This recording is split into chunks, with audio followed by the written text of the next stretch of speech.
Hoy la Generalitat ha firmado un convenio con la ONG Bombers Pel Món, un convenio que nos va a permitir tener un equipo profesional especializado para atender emergencias fuera de nuestras fronteras. Es un orgullo para la Comunitat Valenciana y para la Generalitat contar con la solidaridad de Bombers Pel Món.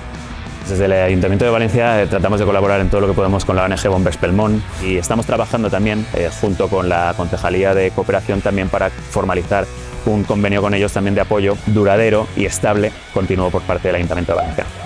Es fundamental en todo tipo de catástrofes. Lo hemos visto trabajar durante la Dana, les hemos visto en Turquía, les hemos visto en Siria, les hemos visto en Marruecos, les hemos visto salir allá donde la gente lo necesitaba.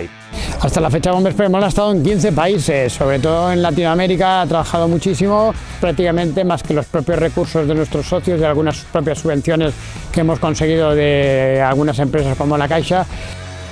El GIRE, que es el Grupo de Intervención Rápida en Emergencias que tenemos preparado y dispuesto para cualquier catástrofe en cualquier lugar del mundo. Tal y como tenemos preparado el campamento y el equipo, en 10-12 horas podríamos estar en cualquier catástrofe en cualquier parte del mundo.